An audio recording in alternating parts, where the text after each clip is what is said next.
यशोदानन्दन व्रज जनरञ्जन यशोदानन्दन व्रज जनरञ्जन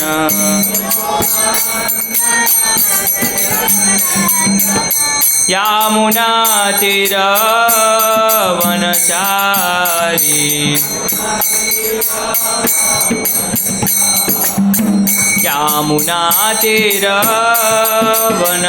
यामुनातीरवनचारी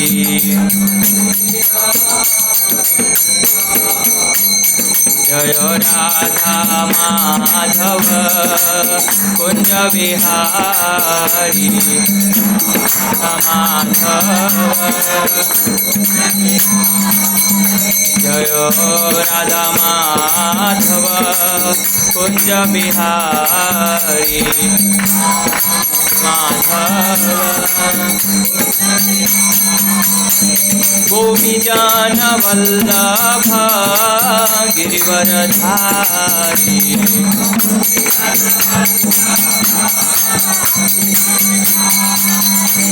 गोपी जन वल्लभ गिरिवरधारी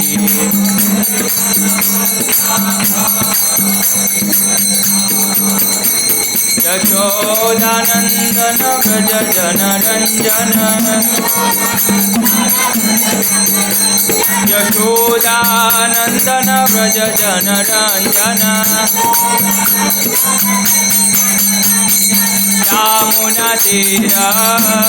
यामुनातीरवनचारी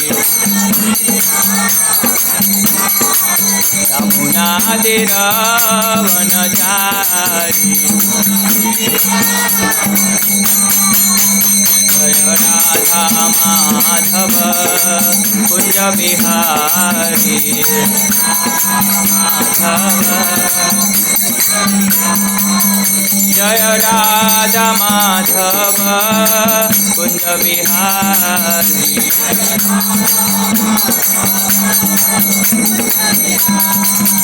जय राधा माधव कुंज बिहारी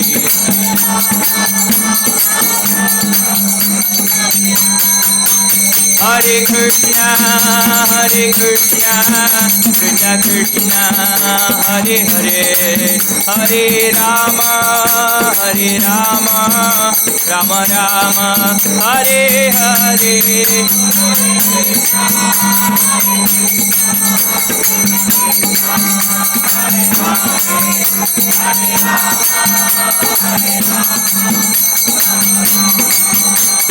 हरे कृष्णा कृष्ण कृष्ण हरे हरे हरे राम राम राम हरे हरे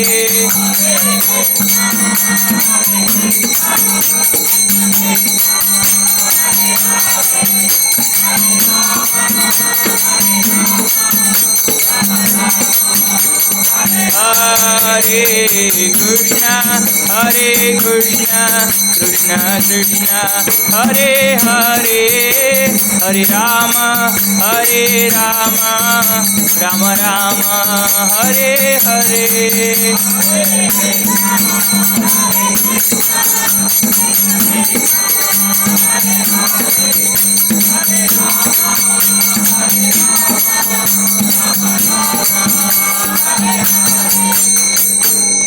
जय ओम विष्णुपाद परमहंस परिव्राजकाचार्य अष्टोत्तरशत श्री श्रीमद्वैष्णवारविंद भक्ति वेदांत स्वामी शिल प्रभुपाद की जय।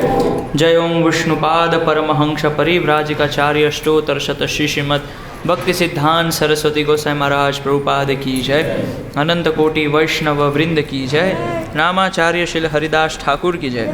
श्री हरिनाम संकीर्तन यज्ञ की जय। हरे कृष्ण महामंत्र की जय। श्री कृष्ण चैतन्य महाप्रभु की जय। शिला प्रभुपाद की जय। निताय गौर प्रेमानंदे हरि।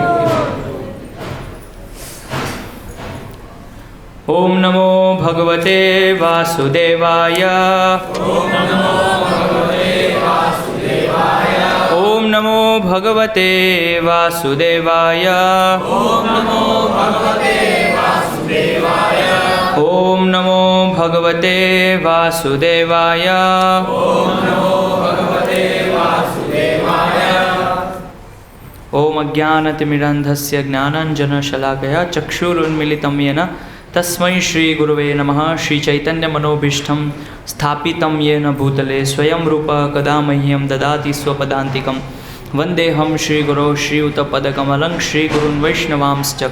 श्रीरूपं साग्रजातं सहगणरघुनाथान्वितां तं सजीवं साद्वैतं सावधूतं परिजनसहितं कृष्णचैतन्यदेवं श्रीराधा कृष्णपादान् सहगणललिता श्रीविशाखान्वितांश्च। गुरवे गौरचन्द्राय राधिकाय तदालये कृष्णाय कृष्णभक्ताय तद्भक्ताय नमो नमः। नमो विष्णुपादाय कृष्णपृष्ठाय भूतले श्रीमते भक्तिवेदान्तस्वामिनिति नामिने। नमस्ते सारस्वते देवे गौरवाणी प्रचारिणे निर्विशेष शून्यवादी पाश्चात्यदेशतारिणे। जय श्री कृष्ण चैतन्य प्रभु नित्यानंद श्री अद्वैत गदाधर श्रीवासादि गौरभक्तवृंद। हरे कृष्णा कृष्णा कृष्णा हरे हरे, हरे राम राम राम हरे हरे। हरे कृष्णा। तो हमारे लिए एक बहुत बड़ा उत्सव लगभग जन्माष्टमी जैसा ही है, क्योंकि कल श्री चैतन्य महाप्रभु का आविर्भाव दिवस है और आज उस उपलक्ष्य पे हम जानेंगे कि कौन है चैतन्य महाप्रभु। क्योंकि श्री चैतन्य महाप्रभु को लेके समाज के अंदर बहुत सारे लोगों के अंदर गलत धारणाएं हैं। कई लोग बोलते हैं कि वो एक संत थे, आए थे और भक्ति का प्रचार किया, जैसे और भी संत आए थे, जैसे तुकाराम महाराज है, संत कबीरदास जी है, तुलसीदास जी है। तो ऐसे वो भी एक संत थे और आए और कृष्ण भक्ति का उन्होंने प्रचार किया। लेकिन हम जिस संप्रदाय में हैं, गौड़ीय वैष्णव परंपरा, इसको हम कहते हैं ब्रह्म मध्व गौड़ीय संप्रदाय। तो इस संप्रदाय में होने के नाते हमको ये जानना बहुत ज़रूरी है कि श्री चैतन्य महाप्रभु आखिर में है कौन। और जब तक हम ये नहीं जानेंगे तब तक हम श्री चैतन्य महाप्रभु ने जो ये संकीर्तन आंदोलन आरंभ किया था, इसको हम समझ नहीं पाएंगे। और सबसे महत्वपूर्ण बात यह है कि श्री चैतन्य महाप्रभु हर कलयुग में नहीं आते हैं और ना ही भगवान कृष्ण हर कलयुग में कलयुग के पहले जो द्वापर युग होते उसमें नहीं आते। तो इसके लिए शास्त्र में एक गणना दी हुई है कि ब्रह्मा जी का जब एक दिन होता है तब श्री चैतन्य महाप्रभु आते हैं।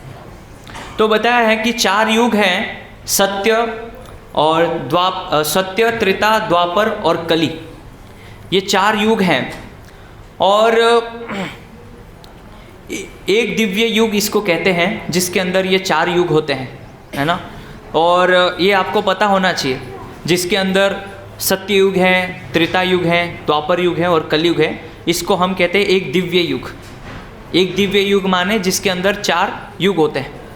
और ऐसे पूरे ब्रह्मांड के अंदर 71 दिव्य युग होते हैं। एक दिव्य युग मतलब 4 युग। ऐसा ये जो साइकिल है ये कितनी बार होता है? 71 टाइम, 71 बार ये घूमता है। 71 दिव्य युग है। और ब्रह्मा के एक दिन के अंदर 14 मनु होते हैं, जो अलग अलग मनु हैं। मनु यानी कि मानव समाज में जो सिद्धांत देते हैं और क्या मनुष्य को करना चाहिए क्या नहीं करना चाहिए, जो धर्म बताते, वो मनु है, मनु महाराज। तो ऐसे 14 मनु होते हैं। तो ये जो 14 मनु हैं, शास्त्र में वर्णन है कि जब 14 मनु बीत जाते हैं, यानी कि वो ब्रह्मा जी का एक दिन 12 घंटे होता है। जब 14 मनु पूरे अपना राज्य समाप्त कर लेते हैं तो क्या होता है? ब्रह्मा जी का एक दिन होता है 12 घंटे। तो ऐसे ये 71 दिव्य युग साइकिल चलता है। और ये जो 71 दिव्य युग है अलग अलग, जब साइकिल घूमता है ना, जैसे सतयुग आया, फिर त्रेता युग आया, फिर द्वापर आया, फिर कलयुग आया, अभी कलयुग है। इसके बाद फिर सतयुग आएगा, फिर त्रेता आएगा, फिर द्वापर आएगा, फिर कलयुग आएगा। तो अभी जिस कलयुग में चैतन्य महाप्रभु आए, ऐसा नहीं है कि अगली साइकिल में जब कलयुग आए तो महाप्रभु आएंगे।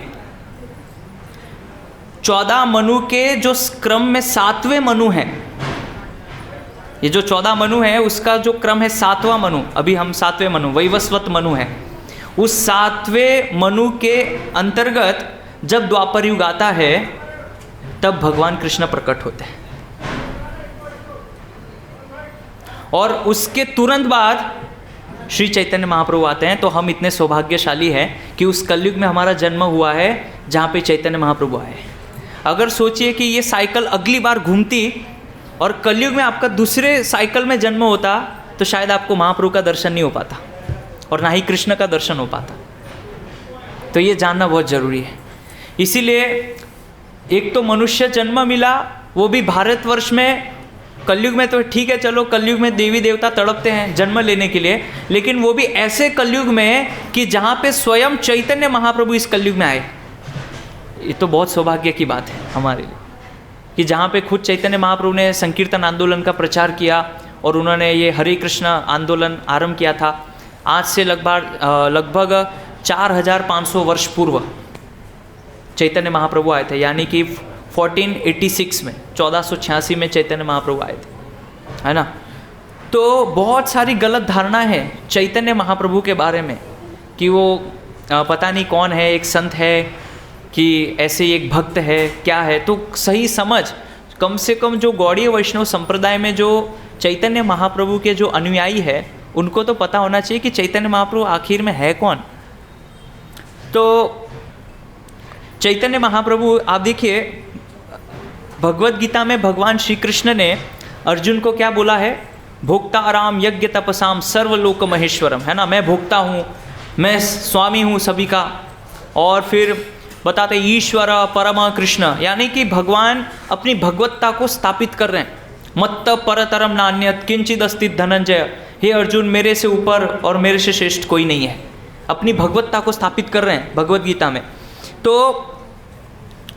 लेकिन जब भगवान श्री कृष्ण ब्रज में होते हैं राधा रानी के साथ, तो उनके मन में एक बहुत पेचीदा प्रश्न ये है कि श्रीमती राधा रानी को ऐसा क्या सुख मिलता है मेरी सेवा में कि जिसकी वजह से मैं उनके वशीभूत हो जाता हूँ। एक तरफ तो बोल रहे हैं भोक्ताराम, मैं सभी का भोक्ता हूँ, दूसरी तरफ बोल रहे हैं मत्त परतरम नान्यत, मेरे से ऊपर कोई नहीं है। तो फिर कैसे भगवान कृष्ण राधा रानी के अधीन हो जाते हैं, है ना। पेचीदा प्रश्न है।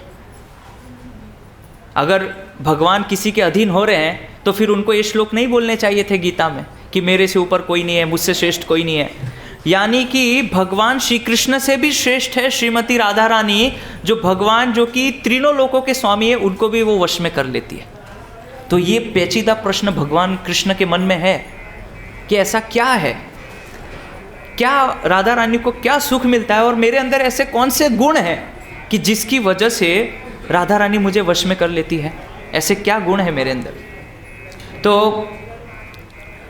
आप देखिए भक्ति में 5 प्रकार के रसों का वर्णन किया गया है। सबसे पहले वर्णन आता है दास्य भाव, दास्य रस, शांत रस, साख्य रस, माधुर्य रस और वात्सल्य रस। ये रस होते हैं भक्ति में। जैसे भौतिक जगत में अलग अलग रस होते हैं, है ना। फिल्म देखने का एक रस होता है, किसी को रेसिंग करने का रस होता है, कार रेसिंग करना है, अलग अलग, किसी को फैशन, अलग अलग कपड़े, अलग अलग चीज़ के रस होते हैं, किसी को मीठा खाने का बहुत रस होता है। तो इसी प्रकार भक्ति में 5 रस है।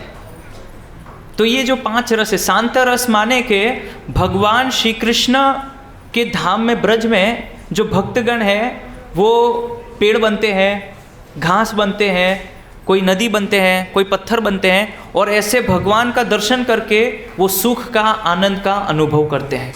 उसको शांत रस बोलते हैं, शांत। फिर उसके बाद थोड़ा और ऊपर जाते हैं तो फिर क्या है, साख्य रस, भगवान के सखा।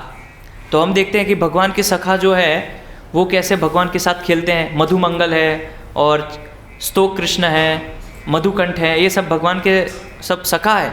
अर्जुन है और सुदामा है, तो ये सब भगवान के सखा है, भगवान के साथ खेलते हैं। चित्रक, पत्रक, तो ये सब भगवान कृष्ण के सखा है, भगवान के साथ खेलते हैं। भगवान को यदि गाली भी देते तो भगवान को बुरा नहीं लगता है ना। कोई भगवान के ऊपर आप भागवत में पढ़ेंगे, जब ब्रह्म विमोहन लीला आती है तो भगवान कृष्ण जब भोजन कर रहे थे तो उन्होंने देखा कि ये जो ग्वाल बाले हैं, भगवान के जो मित्र हैं, ये मुंह में पानी भर के भगवान के ऊपर पिचकारी मारते हैं मुंह से, यानी कि झूठा पानी भगवान पे फेंक रहे हैं। ये भगवान हो नहीं सकते, लेकिन भगवान को बुरा नहीं लगता है, भगवान को मज़ा आता है। तो और कैसे ये भगवान होके झूठा खा सकते हैं, लेकिन वो मित्रता है भगवान की। तो ये क्या है? साक्ष्य रस। फिर होता है दास्य रस, जैसे भगवान के भक्त हनुमान जी ने कैसे भगवान की सेवा की, है ना। तो जब हम भक्ति में होते हैं तो ऐसे हम जो है दास्य भाव में सेवा करते हैं भगवान की, कि मैं भगवान का दास हूँ, और उस भाव में हम भगवान की सेवा करते हैं। फिर उसके बाद होता है वात्सल्य रस। भगवान को एक पुत्र की तरह वो भगवान के साथ व्यवहार करते हैं। माता यशोदा है, और माता रोहिणी है, और नंद बाबा है, और जो अलग अलग जो वरिष्ठ ब्रज के ग्वाल बाल हैं, वो भगवान कृष्ण को एक पुत्र के जैसा जो है मानते हैं कि भगवान मेरे पुत्र हैं, और उनके साथ वात्सल्य भाव में कि मेरे बेटा है तो मुझे इसका ध्यान रखना है, ऐसे वात्सल्य रस है। और फिर जब भक्ति और प्रगाढ़ हो जाती है, भक्ति में जब हम और आगे बढ़ते हैं और उन्नत होते हैं, तो सबसे सर्वश्रेष्ठ जो प्रेम है वो है माधुर्य रस, गोपियाँ और राधा रानी। और ये भक्ति की सर्वश्रेष्ठ पराकाष्ठा है कि जहाँ पे भगवान से वो प्रेम करते हैं, प्रेमास्वादन, गोपियाँ। तो ऐसे ही ये 5 रस है भक्ति में। तो श्रीमती राधा रानी जो है वो भगवान कृष्ण को वश में कर लेती है उनके गुणों से। और भगवान क्या करते हैं, स्पर्धा चलती है कि राधा रानी जब खुश होती हैं तो भगवान अपने गुणों को और बढ़ाते हैं, क्योंकि भगवान अनंत है, उनके कोई गुण सीमित नहीं है, असीमित गुण है, वो अपने गुणों को और बढ़ाते हैं। तो श्रीमती राधा रानी अपनी सेवा की भावना को और बढ़ाती है, फिर भगवान और अपने गुणों को बढ़ाते हैं, श्रीमती राधा रानी और सेवा करती है। तो ऐसे ये स्पर्धा चलती रहती है, लेकिन कभी खत्म नहीं होती है, चलती रहती है स्पर्धा। तो तब भी भगवान कृष्ण को ये समझ नहीं आता है कि हो क्या रहा है। मैंने तो बोल तो दिया भगवत गीता में, मत्त परतरम नान्यत, कि मेरे से ऊपर कोई है नहीं। अभी मान लीजिए कि आप ऑफिस में हैं, और ऑफिस में आपके जो परम बॉस है वो बोले कि मेरे ऊपर कोई नहीं है, लेकिन कल उठ के ऐसा हो सकता है कि आप जाके बॉस की सीट पे बैठ जाए? नहीं हो सकता है, क्योंकि वो परम बॉस है, वो आपके ऑफिस का पूरा संचालन करते हैं, देख रेख करते हैं। लेकिन यहाँ पे भगवान कृष्ण बोल रहे हैं कि मेरे ऊपर कोई नहीं है, मैं सर्वश्रेष्ठ हूँ, तो फिर क्यों राधा रानी के अधीन हो गए? प्रश्न है। और ये प्रश्न कौन सुलझा सकता है? खाली भगवान कृष्ण ही सुलझा सकते हैं इसको। तो इसीलिए भगवान के शुद्ध प्रेम में श्रीमती राधा रानी बहुत आसक्त हैं, वो शुद्ध प्रेम है। और श्रीमती राधा रानी शुद्ध प्रेम की मूर्ति स्वरूपा है, श्रीमती राधा रानी जो है। तो इसीलिए श्रीमती राधा रानी का प्रेम इतना मजबूत है भगवान कृष्ण के प्रति, इतना मजबूत है कि भगवान कृष्ण को न चाहते हुए भी वशीभूत होना पड़ता है। और ये वशीकरण कोई ईर्ष्या द्वेष से नहीं है, ये प्रेम का वशीकरण है, प्रेम से वो। तो इसीलिए आप देखिए कि श्रीमती राधा रानी और गोपियाँ भगवान कृष्ण के स्वरूप से इतना आकर्षित हैं कि वो भगवान कृष्ण के जो अलग रूप है वो देखना ही नहीं चाहते। एक बार जब भगवान कृष्ण रासलीला कर रहे थे, तो रासलीला करते करते भगवान अप्रकट हो गए, वहाँ से चले गए रासलीला में से। और फिर भगवान जो है चतुर्भुज नारायण वहाँ पे उपस्थित होते हैं और दर्शन देते हैं। तो गोपियाँ बोलती है कि हमको ये नहीं चाहिए, हमारे कृष्ण कहाँ है वो बताइए, कृष्ण कहाँ चले गए। लेकिन जो कृष्ण है वही नारायण है, वही चतुर्भुज नारायण का रूप लेके है, लेकिन उनको केवल कृष्ण के रूप से आकर्षण है। तो इतना प्रेम है भगवान कृष्ण से, वो छोड़ नहीं सकते, एक क्षण के लिए भी भगवान कृष्ण के बिना वो रह नहीं सकते, इतना शुद्ध प्रेम है उनके अंदर। तो ये माधुर्य रस है, जब हमारी भक्ति बहुत प्रगाढ़ हो जाती है तब हम माधुर्य रस में भगवान कृष्ण से अत्यधिक आसक्त हो जाते हैं, बहुत ज़्यादा। तो इसीलिए वो नारायण को देखते हैं, लेकिन फिर भी जो है वो समझ नहीं पाते। और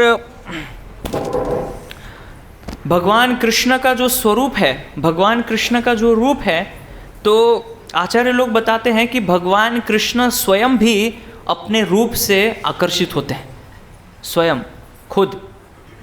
तो कई बार मैं बताता हूँ कि भगवान कृष्ण जब द्वारिका में होते थे तो रत्न जड़ी स्तंभ के अंदर अपना स्वरूप देखते थे कि ये व्यक्ति कौन है, ये मेरे जैसा दूसरा कृष्ण कौन आ गया। लेकिन कृष्ण को नहीं पता है कि वो उनका प्रतिबिंब है, लेकिन वो ऐसा उनसे पूछते हैं कि भाई आप कौन हो, कहाँ से आए हो, आप मेरे जैसे ही दिखते हो, डुप्लीकेट रोल है। ऐसा नहीं है, वो कृष्ण का ही प्रतिबिंब है। और जब भगवान कृष्ण अपना उस स्तंभ के अंदर प्रतिबिंब देखते हैं तो बेहोश हो जाते हैं, फिर उनको उठाना पड़ता है कि आप उठिए। तो ऐसे भगवान खुद भी आकर्षित हो जाते हैं अपने स्वरूप से। तो सोचिए कि भगवान के जो भक्त हैं उनको कितना आकर्षण होता होगा भगवान के रूप से, जब भगवान स्वयं खुद अपने रूप से इतने। कभी आज तक ऐसा हुआ है, मैं प्रश्न पूछता हूँ कि आप आईने में गए और बेहोश हो गए आपके रूप को देख के, ऐसा कभी हुआ है? लेकिन कृष्ण बेहोश हो जाते हैं अपने स्वरूप को देख के। इतना सौंदर्य वर्णन है कि भगवान की जो आंखें हैं, भगवान के जो मुख कमल है, भगवान की जो नेत्र है, इतना सुंदर अद्भुत भगवान का वर्णन किया है कि भगवान देख के बेहोश हो जाते हैं। ये इतना सुंदर व्यक्ति कौन है, कहाँ से आया है? प्रश्न पूछते हैं उसको। इतनी सुंदरता तो हमारे अंदर नहीं है। आप कुछ भी कर लीजिए, बेहोश तो नहीं होंगे आप, लेकिन कृष्ण बेहोश हो जाते हैं। तो ये भगवान के सौंदर्य का अद्भुत वर्णन है। तो भगवान कहते हैं कि मेरे ऐसे माधुर्य में क्या छुपा हुआ है कि भक्त सब कुछ छोड़ने पे तैयार हो जाता है, सब कुछ छोड़ देता है। और हम देखते हैं कि भगवान का रूप देखने के लिए गोपियाँ, कोई अपने बच्चे को स्तनपान करा रही, छोड़ दिया, अपने पति की सेवा कर रही है, छोड़ दिया, कोई जो है बिस्तर लगा रही है, छोड़ दिया, अपने पति को परोस रही है, छोड़ दिया। क्यों? कृष्ण का दर्शन करना है। तो भगवान खुद पूछ रहे हैं कि मेरे माधुर्य में ऐसी क्या चीज़ है कि मेरे भक्त सब कुछ छोड़ने पे मजबूर हो जाते हैं।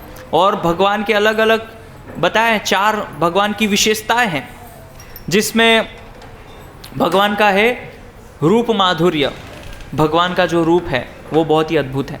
और फिर दूसरा भगवान का विशिष्ट क्या है? वेणु माधुर्य। ये भगवान के विशेषता में सबसे एक अद्भुत, एक प्रमुख गुण है वेणु माधुर्य। और जब भगवान वेणु बजाते हैं तो गाय जब चलती है तो रुक जाती है। बछड़ा यदि गाय का दूध पीते हैं तो वो स्तनपान करना बंद कर देते हैं। और बताया कि गाय के स्तनों से दूध टपकने लगता है वेणु माधुरी सुन के। और आपस में जो हवा है, पेड़ के घर्षण जो होते हैं वो रुक जाते हैं, हवा स्थगित हो जाती है, सब कुछ शांत होता है। पक्षी जो आकाश में उड़ रहे हैं वो स्थिर हो जाते हैं, पानी जो बहता है वो स्थिर हो जाता है।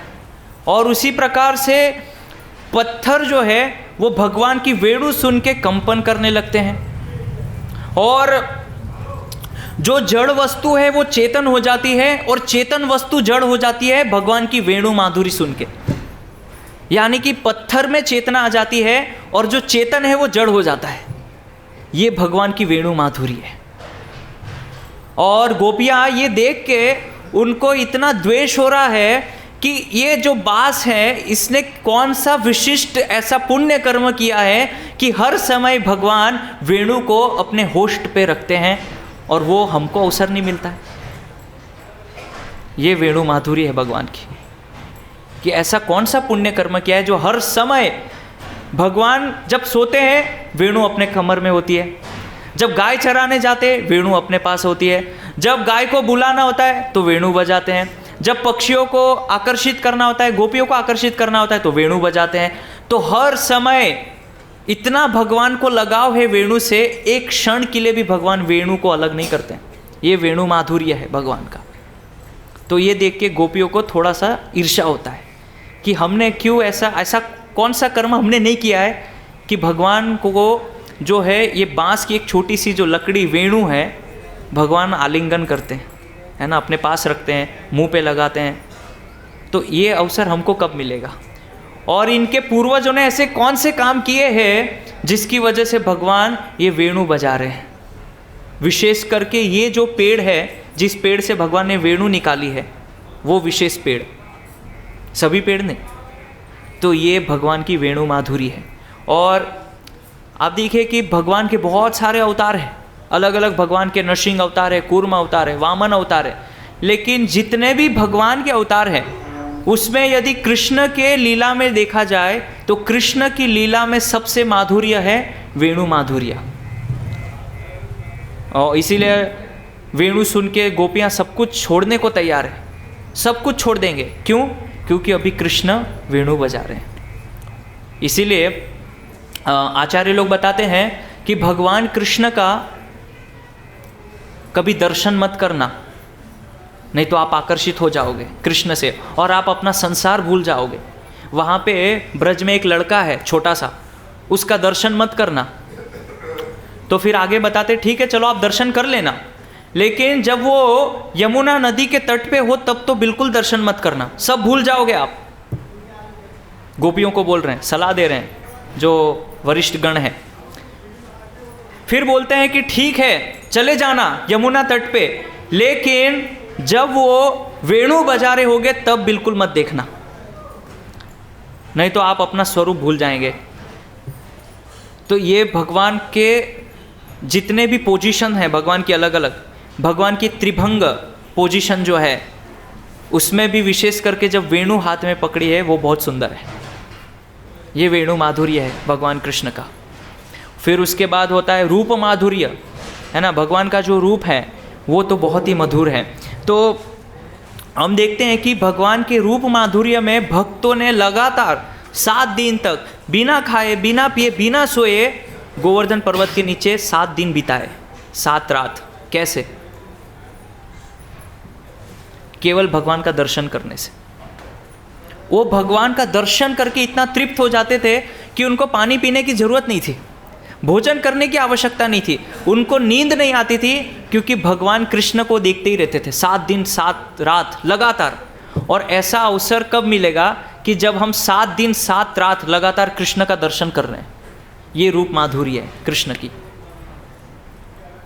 तो और वर्णन है कि भगवान कृष्ण का रूप इतना सुंदर है कि माता यशोदा स्नान कराने के बाद जब भगवान को वस्त्र पहनाती है, ड्रेसिंग करती है, तो बाद में उनको पता चलता है ये ड्रेसिंग अच्छा नहीं है, दूसरा पहनाती हूँ। और फिर दूसरा पहनाते सोचते ये अच्छा नहीं, मुझे अब भगवान को दूसरा ड्रेस पहनाना चाहिए। ऐसे करते करते कभी ड्रेसिंग कर ही नहीं पाती है, क्योंकि उनकी प्यास कभी बुझती ही नहीं है। जो भी ड्रेसिंग डालती है भगवान को, जो भी कपड़े पहनाती है, अद्भुत लगते हैं, सुंदर। और कभी कभी इतनी भगवान के रूप से आकर्षित हो जाती है यशोदा कि नीचे का वस्त्र ऊपर और ऊपर का नीचे। ये भगवान का रूप माधुर्य है। आप सोचिए कि भगवान की सुंदरता इतनी अद्भुत है, अगर हम भगवान के रूप माधुर्य से आकर्षित हो जाए तो संसार में ऐसी कोई वस्तु नहीं है जो हमको आकर्षित कर सके। ये भगवान की रूप माधुर्य है। इसीलिए भगवान के भक्त भगवान के लिए सब कुछ छोड़ने के लिए तैयार हो जाते हैं, उनको केवल देखने के लिए। ऐसे ही गोपियाँ नहीं छोड़ती है। और गोपियाँ क्यों विशेष छोड़ती है? एक तो भगवान का सुंदर रूप इतना अद्भुत, और उसमें भी भगवान ने वेणु पकड़ी है, वो तो और अद्भुत है। तो इसीलिए हम भक्त लोग जितना भी भगवान का दर्शन करते हैं, जितना भी हम भगवान को श्रृंगार करते हैं, प्यास नहीं बुझती है। कभी हम सोचते हैं कि भगवान को ये लगाऊंगा तो अच्छा दिखेंगे, भगवान को ऐसी पगड़ी। जैसे हम लोग पुजारी होते हैं तो हम भगवान का कभी श्रृंगार करते हैं तो ऐसी इच्छा होती है कि भगवान को ये माला पहनाऊंगा, भगवान को कान में ये कुंडल डालूंगा। फिर जब पूरे भगवान तैयार हो जाते हैं फिर याद आता है कि भगवान को ये पहनाया नहीं, ये पहना देते हैं। फिर ऐसे करते करते याद आया भगवान को आज ये नहीं लगाया, अगर ये लगा देते तो और सुंदर दिखते। तो ऐसे प्यास कभी नहीं बुझेगी। आप कितने घंटों घंटों भगवान का श्रृंगार कर सकते हैं, रूप माधुर्य।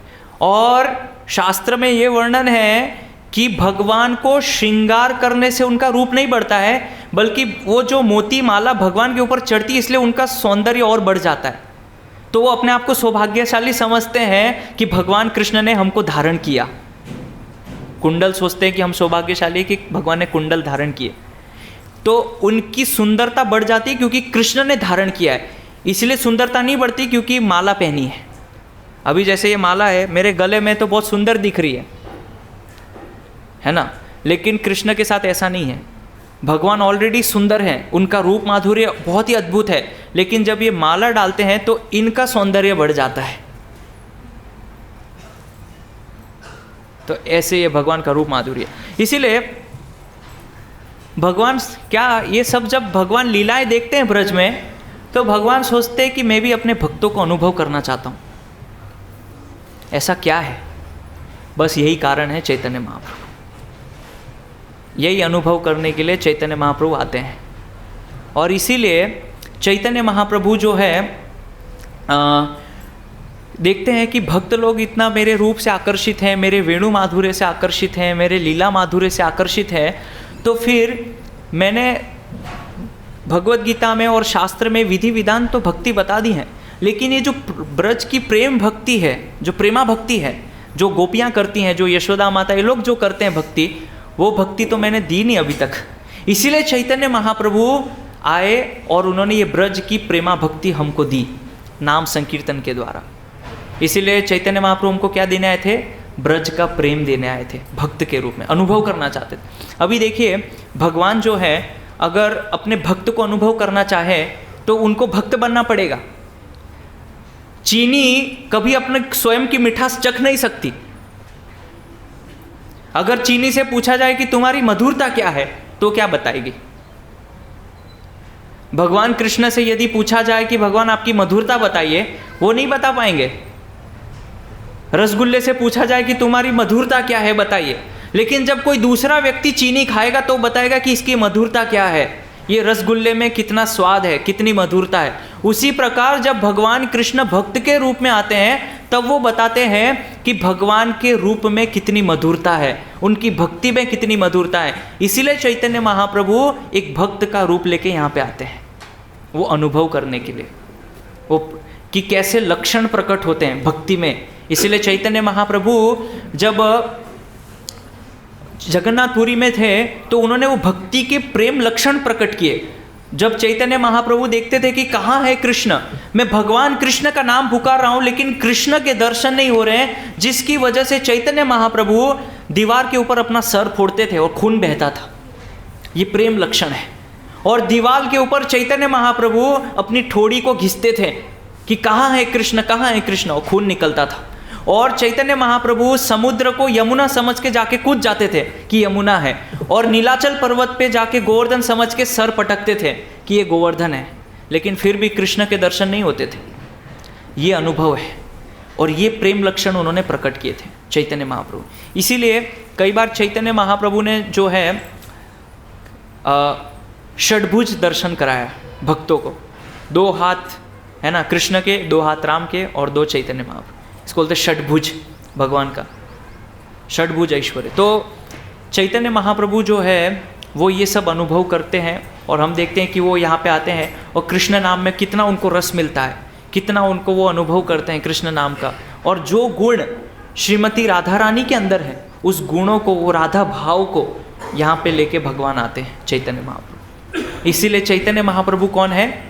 युगल स्वरूप, राधा और कृष्ण के युगल अवतार है, और उनके अंदर जो भाव है वो श्रीमती राधा रानी का है। तो ऐसे श्रीमती राधा रानी, तो भगवान कृष्ण बोलते हैं कि मैं जाऊंगा कलयुग में और आपके भाव को लेके मैं देखना चाहता हूँ। तो चैतन्य महाप्रभु आए, लेकिन भगवान कृष्ण को श्रीमती राधा रानी बोलती कि आप जाएंगे तो हम तो वीरा सहन नहीं कर पाएंगे आपका, इसलिए आप मत जाइए। लेकिन चैतन्य महाप्रभु बोलते हैं कि मुझे जाना पड़ेगा, अगर मैं नहीं जाऊंगा तो आपके गुणों को मैं कैसे समझ पाऊंगा कि आपको मेरी सेवा में क्या प्रेम मिलता है, मेरी सेवा में क्या आनंद मिलता है, वो मैं कैसे समझ पाऊंगा। ये समझने के लिए मुझे जाना पड़ेगा। तो फिर चैतन्य महाप्रभु आते हैं इसी कलयुग में जहाँ पे हमारा जन्म हुआ है।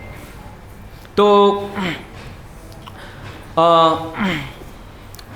फिर बताते हैं कि श्री चैतन्य चरितामृत में वर्णन करते हैं कि मैं क्यों आता हूँ यहाँ पे कलयुग में। तो बताते हैं, आपनी करीमु भक्त भाव अंगीकारे, आपनी आचरी भक्ति सिखाईमु सवारे। मैं भक्त की भूमिका स्वीकार करूँगा और स्वयं भक्ति का अभ्यास करके उसकी शिक्षा दूंगा। ये चैतन्य महाप्रभु बोल रहे हैं कि भाव को अंगीकार करके आऊँगा और मैं सबको सिखाऊंगा। इसीलिए भगवत गीता में क्या बताया? यद यद आचरति श्रेष्ठ तत्तद देवैतरो जनः स यत् प्रमाणम कुरुते लोकस्तद अनुवर्तते, कि समाज में जो महापुरुष जिस सिद्धांतों का पालन करते हैं, सामान्य लोग उन्हीं का अनुपालन करते हैं। इसीलिए चैतन्य महाप्रभु आए, उन्होंने स्वयं भक्ति का आचरण किया और भक्ति के आचरण से उन्होंने दूसरों को सिखाया कि भक्ति कैसे करते हैं। उन्होंने वो लक्षण प्रकट किए।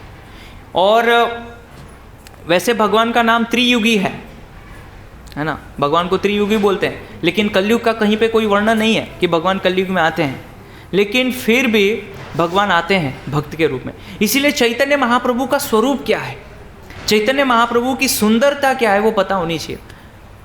तो बताए, एक बहुत अच्छा श्लोक है, तो बताते हैं, श्रीमान मौक्तिक धाम बद्ध चिकुरम सुस्मेर चंद्राननम श्रीखंडा गुरुश्चारु चित्र वसनं शक दिव्य भूषांचितम नित्यान्वेष रसानुमोद मधुरम कंदर्पवेशोज्वलम श्री चैतन्यम कनकद्युतिम निज जनई समसेव्यमानम भजे।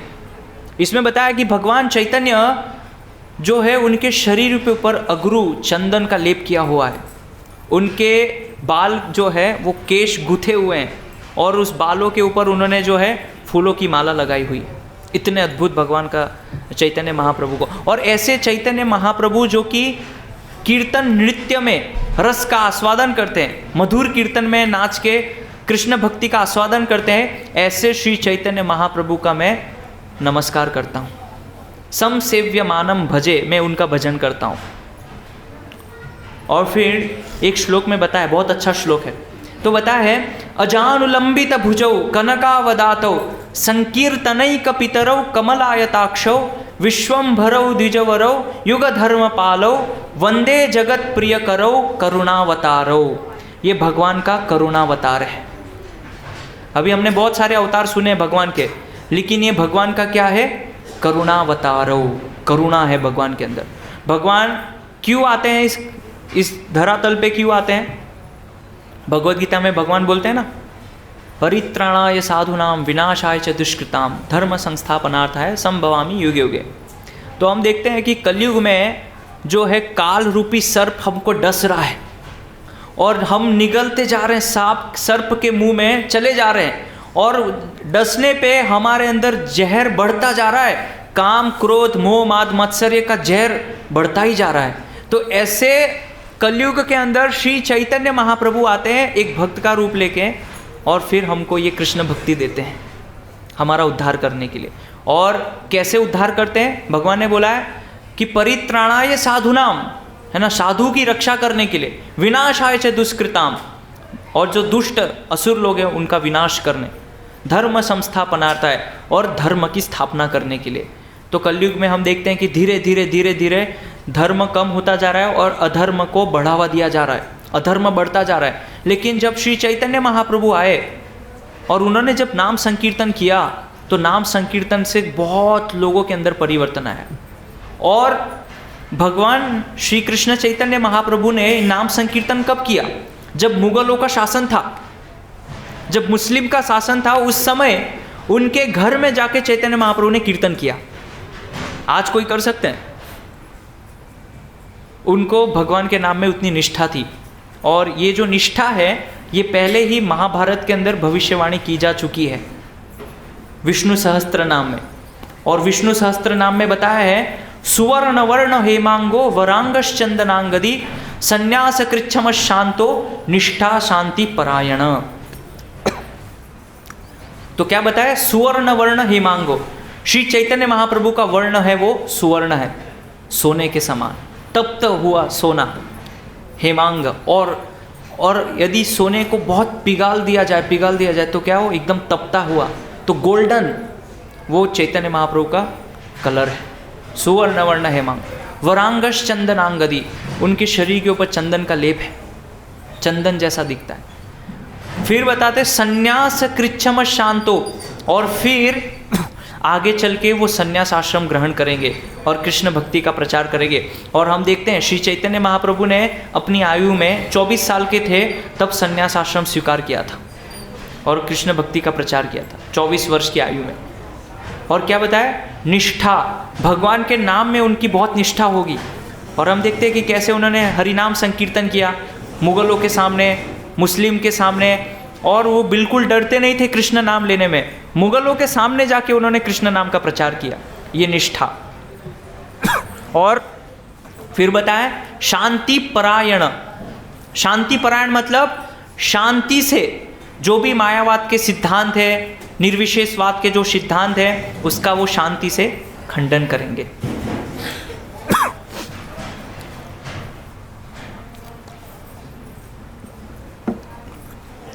तो चैतन्य महाप्रभु भगवान है, इसके शास्त्र में अनेक अनेक प्रमाण हैं। आप चाहे स्कंद पुराण उठा लीजिए, गरुड़ पुराण देखिए, वायु पुराण देखिए, अग्नि पुराण देखिए, पद्म पुराण देखिए, सब जगह पे श्री चैतन्य महाप्रभु का भविष्यवाणी किया गया है। तो जब भगवान आते हैं तो अपने खुद के बारे में बताते हैं कि मैं कैसे आऊँगा, क्या मैं करूँगा, मेरे कार्य क्या होंगे। ये चैतन्य महाप्रभु ने ऑलरेडी, भगवान ने ये अलग अलग पुराणों में अपनी भविष्यवाणी की हुई है। तो अजान उलंबित भुजो, जैसे मैंने बताया भगवान के जो हाथ है, चैतन्य महाप्रभु के जो हाथ है वो घुटनों तक आते हैं। अजान उलंबित, अजा मतलब भुजाएं। तो अजान उलंबित भुजो कनकावदातो संकीर्तनैक पितरो, वो संकीर्तन के पितामह है, पितरो। युग धर्म पालो, और ये जो युग धर्म है नाम संकीर्तन, उसके वो पालन करता है। युग धर्म पालो, वंदे जगत प्रिय करो, और जगत का प्रिय करने के लिए आए हैं। वंदे जगत प्रिय करो, करुणावतारो, और क्या है वो, करुणावतार है चैतन्य महाप्रभु। और कमलायताक्षो, उनके जो आँख है वो कमल के समान है। तो ये चैतन्य महाप्रभु का अद्भुत सौंदर्य का वर्णन है। तो इसीलिए बहुत सारे लोग जब भगवान श्री चैतन्य महाप्रभु को देखते थे तो वो बेहोश हो जाते थे, इतना अद्भुत भगवान का सौंदर्य था। और हम देखते हैं कि कैसे चैतन्य महाप्रभु, जब ये जो श्लोक है महाभारत में विष्णु सहस्त्रनाम में, कि जब वो मायावादियों से संवाद करते थे, बहुत ही शांति से वो परास्त हो जाते थे और चैतन्य महाप्रभु की शरण वो स्वीकार करते थे। बहुत सारे मायावादी बहुत शांति से। तो ये सब लक्षण है शास्त्र में। और फिर बताया है कि जो चैतन्य महाप्रभु है वो अपने प्राकट होने का भी वर्णन करते हैं। तो वायु पुराण के अंदर श्री चैतन्य महाप्रभु बताते हैं, पौर्णमास्यम फाल्गुनस्य फाल्गुणम रक्ष गोप्तृत्व भविष्य गौर रूपेण शची गर्भे पृच्छत। ये श्लोक बताते हैं वायु पुराण। क्या बोल रहे हैं, पौर्णमास्यम फाल्गुनस्य, यानी कि कल श्री चैतन्य महाप्रभु का आविर्भाव होने वाला है। श्री चैतन्य महाप्रभु की, श्री चैतन्य महाप्रभु की। तो श्री चैतन्य महाप्रभु यानी कि भगवान कृष्ण स्वयं आने वाले हैं और उसकी वो भविष्यवाणी कर रहे हैं वायु पुराण के अंदर कि मैं पूर्णमासी को फाल्गुन में मैं प्रकट होऊंगा। और क्या बोले, गौर रूपेण, गौर रूप में मैं आऊँगा। इसीलिए क्या बोलते हैं, गौरांगा, गौरांग महाप्रभु बोलते हैं उनको। बंगाल में आप जाएंगे तो नित्यानंदा, गौरांगा ऐसे बोलते हैं। तो बहुत, आप बंगाल में मायापुर में जाएंगे तो बोलते हैं निताय गौरांग, निताय गौरांग, जय शचीनंदन गौर हरि, ऐसे सब कीर्तन करते हैं बहुत जोर से। और वो उनके लिए जैसे ब्रज के अंदर कृष्ण है, ऐसे ही नवदीप के अंदर उनके लिए वो शचीनंदन नदिया बिहारी है। तो चैतन्य महाप्रभु का ऐसा नहीं है कि वो कोई एक संत है और आ गए, नहीं, वो स्वयं भगवान है, स्वयं भगवान है। तो फिर वर्णन करते हैं गरुड़ पुराण के अंदर, अपने स्थान का वर्णन करते हैं कि मैं कैसे आऊँगा। तो बोलते हैं मायापुरे नवद्वीपे भविष्यामि सचिसुतः, कि मायापुर में नवद्वीप के अंदर मैं किस नाम से जाना चाहूँगा, सचिसुत, भविष्यामि, भविष्य में, मतलब ये पुराण के अंदर भविष्यवाणी की गई थी। और हम देखते हैं कि नवद्वीप में आज भी श्री चैतन्य महाप्रभु का योगपीठ है, जहाँ पे एक नीम के वृक्ष के नीचे उनका जन्म हुआ है और वो पेड़ आज भी है। इसीलिए ऐसे चैतन्य महाप्रभु का जो योगपीठ है उसका हमें स्मरण करना चाहिए कि आज चैतन्य महाप्रभु, कल उनका जो है आविर्भाव दिवस है, तो वहाँ पे आज बहुत ही भव्य मात्रा में तैयारियां शुरू हो गई है और कल बहुत ही बड़ा उत्सव गौड़ीय वैष्णव संप्रदाय के जो भक्त हैं वो मनाते हैं। क्योंकि गौड़ीय वैष्णव भक्तों के लिए कृष्ण और चैतन्य में कोई अंतर नहीं है, वो एक ही है। इसलिए बहुत ही भव्य तरीके से जो है उनका उत्सव मनाते हैं। इसीलिए एक बहुत अच्छा श्लोक है जिसमें बताते हैं कि गौड़ीय वैष्णव भक्तों को ये जो चैतन्य महाप्रभु का योगपीठ है उसका स्मरण करना चाहिए। तो बताते हैं स्वार्धून्य चारु तीरे स्फुरितम अति बृहत् कूर्म पृष्ठाभ गात्रम रम्या रामार्वितं सन्मणिकनक महासद्म संगैः परितम नित्यम प्रत्यालयोदयद भररसत् कृष्ण संकीर्तनाढ्यम श्री वृंदातव्य भिन्नम त्रिजगत अनुपमम श्री नवद्वीपम ईडे। कि नवद्वीप के अंदर जो श्री कृष्ण जो चैतन्य महाप्रभु संकीर्तन करते हैं योग पीठ में, वो विराजित है। तो फिर बताते हैं नारद पुराण के अंदर देखिए, आप गिनिए, प्रमाण गिनिए, खाली एक दो नहीं, कई अलग अलग उपनिषदों में भी चैतन्य महाप्रभु के आने के प्रमाण हैं। अब ये नारद पुराण में बताते हैं, तो बोलते हैं अहम एव कलौ विप्र नित्यम प्रच्छत विग्रह भगवत भक्त रूपेण लक्ष्मी रक्षित संविदा। बताते हैं ब्राह्मण में कलयुग में भगवान के भक्त के रूप में खुद को छिपाकर सभी लोगों का उद्धार करूंगा। इसीलिए उन्होंने अपनी भगवत्ता को छुपाया था, क्योंकि ये भविष्यवाणी थी नारद पुराण। और इसीलिए बहुत लोग चैतन्य महाप्रभु को एक भगवान के रूप में नहीं जानते कि वो एक स्वयं भगवान है। क्यों?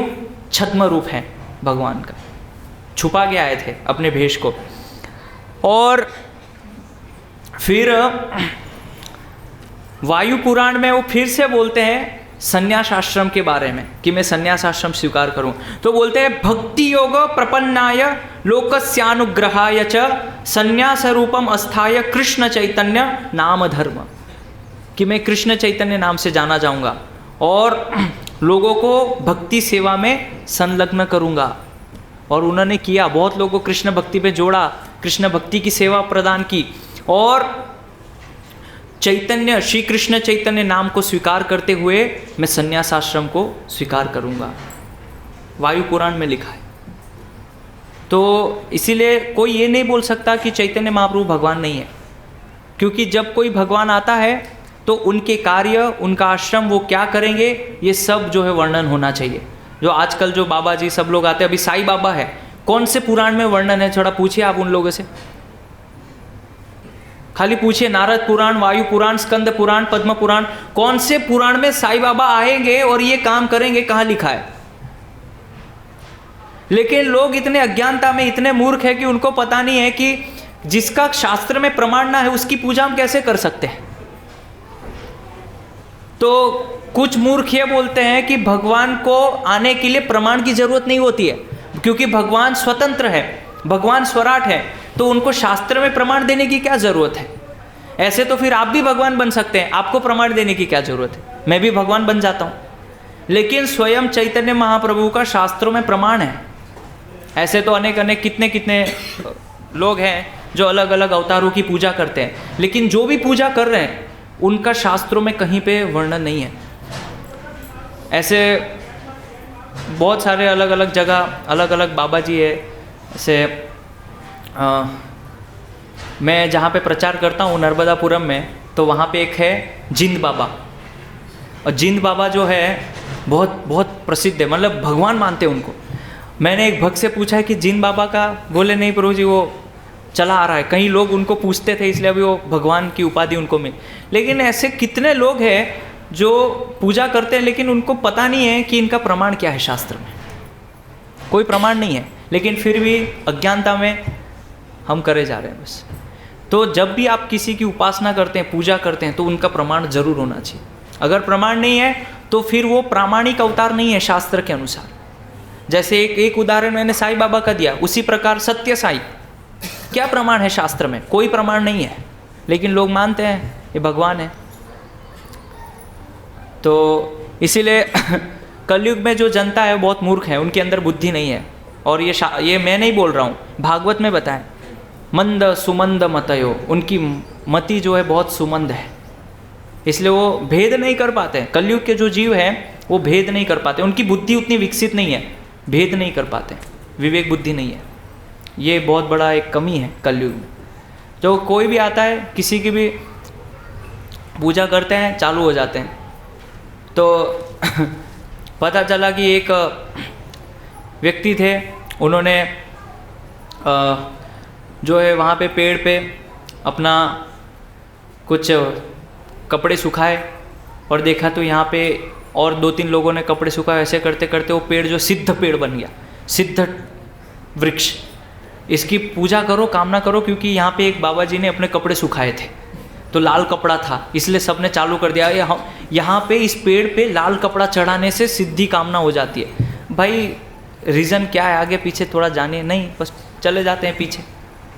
तो चैतन्य महाप्रभु खुद बोल रहे हैं कि मैं भक्ति सेवा में जो है सबको संलग्न करूँगा, और ये सब भविष्यवाणी सार्थक हुई। जो मैं प्रमाण दे रहा हूँ वो सब सार्थक हुई है। तो ऐसे ही हमें कोई भी अवतार को जो है स्वीकार नहीं करना चाहिए। और मत्स्य पुराण में वर्णन है, कितने प्रमाण हुए अभी तक गिने आप लोगों ने? नहीं गिने, क्योंकि आपको इंटरेस्ट ही नहीं है। आप सोचते चैतन्य महाप्रभु है ये गौड़ीय वैष्णव वाले इसलिए चैतन्य महाप्रभु का गुणगान। नहीं, हम गौड़ीय वैष्णव संप्रदाय में चैतन्य महाप्रभु मतलब स्वयं भगवान कृष्ण। और जो व्यक्ति ये श्री कृष्ण जन्माष्टमी और गौर पूर्णिमा में भेद करता है वो मूर्ख है, क्योंकि श्री कृष्ण जन्माष्टमी और गौर पूर्णिमा में कोई अंतर नहीं है।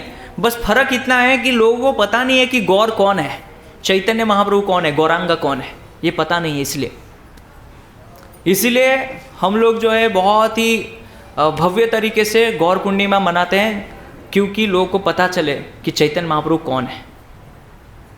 इसीलिए मैंने टाइटल दिया था, कौन है श्री चैतन्य महाप्रभु। तो जब तक पता नहीं होगा तो हमारे जो गौड़ीय संप्रदाय जिसमें हम रह रहे हैं, कृष्ण का भजन कर रहे हैं, हमारे आचार्य के बारे में ही हमको नहीं पता है। हमको जो पढ़ा रहे हैं, जो हमको सिखा रहे हैं, जो शिक्षा दे रहे हैं, वो टीचर के बारे में पता ही नहीं है। वो टीचर कौन है, उनका नाम क्या है, कितनी मूर्खता है। बच्चों को पढ़ाए, ये टीचर ने पढ़ाया, उनका नाम क्या है नहीं पता है, वो टीचर कौन है नहीं पता है। तो चैतन्य महाप्रभु के संप्रदाय में आप है और चैतन्य महाप्रभु की शिक्षाओं का अनुपालन कर रहे हैं, तो पता तो होना चाहिए ना चैतन्य महाप्रभु कौन है। तो इसीलिए ये चैतन्य महाप्रभु जो गौर पूर्णिमा है, जो कल है, उसका भव्य तरीके से प्रचार कीजिए, दूसरों लोगों को भी लेके आइए, उनको बताइए कौन है चैतन्य महाप्रभु। लोग नहीं जानते हैं, बहुत सारी गलत धारणा है चैतन्य महाप्रभु के बारे में लोगों के अंदर। मत्स्य पुराण में क्या बोलते हैं, मुंडो गौर सुदीर्घस त्रिस्तोत्रस तिरश्रमा दयालु कीर्तन गृही भविष्यामि कलौ युगे। और फिर स्कंद पुराण में बहुत सुंदर वर्णन करते हैं। स्कंद पुराण में क्या बोलते हैं, अंतः कृष्ण बहिर्गौर, आंतरिक रूप से मैं कृष्ण हूँ, लेकिन बहिर्गौर, बाहर से मैं गौरांग हूँ। और बोलते हैं सांगोपांगास्त्र पार्षद, मेरे साथ मेरे पार्षद गण होंगे। और चैतन्य महाप्रभु के साथ अभी कल आप ड्रामा देखेंगे, नाट्य प्रस्तुति, बहुत सारे पार्षद गण उनके साथ कीर्तन करते थे, अकेले नहीं थे चैतन्य महाप्रभु। और वर्णन करते थे चैतन्य महाप्रभु जब भाव वेश में आते थे, इतना अद्भुत कीर्तन करते थे, 72 घंटे वो डांस करते थे कीर्तन में, 72 आवर्स कंटिन्यू। हम 7 मिनट भी नहीं कूद सकते, 72 घंटे, इतना उनको कीर्तन में इतना रस आता था। और फिर बताते हैं सच्ची गर्भे समुन्पयम माया मानुष कर्मकृत, मैं जो है एक सच्ची माता के गर्भ से जन्म लेकर मनुष्य की भूमिका स्वीकार करूंगा। इसलिए क्या बताया, माया मानुष कर्मकृत, एक मनुष्य की तरह मैं कर्म करूंगा। और ऐसे ये चैतन्य महाप्रभु ने विवाह किया, गृहस्थ आश्रम में थे, फिर उन्होंने संन्यास लिया। तो एक सामान्य जो व्यक्ति करता है ऐसे ही, लेकिन ऐसा नहीं समझना है, वो भगवान है। लेकिन वो अपनी भविष्यवाणी बता रहे ताकि लोगों को पता चले कि ऑलरेडी ये जो भविष्यवाणी है वो वर्णन है। तो जो लोग बुद्धिमान हैं वो भगवान के इस महोत्सव को सामान्य नहीं समझेंगे, और महाप्रभु के बताए आदेश पे यदि हम ये पूरा जो चैतन्य महाप्रभु के सिद्धांतों का अनुपालन करेंगे, उनकी शिक्षाओं को अपने जीवन में उतारेंगे, तो जरूर एक दिन हमको इसी जीवन में जो चैतन्य महाप्रभु ब्रज की प्रेमा भक्ति देने आए थे वो हमको प्राप्त होगी। ये है गौर पूर्णिमा का महोत्सव का जो कार्यक्रम का आयोजन। तो इसीलिए इसको एक सामान्य कार्यक्रम नहीं समझना चाहिए, बहुत ही अद्भुत कार्यक्रम है श्री गौर पूर्णिमा महोत्सव। और चैतन्य महाप्रभु ने बताया हरेर नाम हरेर नाम हरेर नाम एव केवलम कलौ नास्तेव नास्तेव नास्तेव गतिरन्यथा, कि कलयुग में केवल और केवल हरि नाम और हरि नाम एकमात्र उपाय है और कोई उपाय नहीं है नहीं है नहीं है।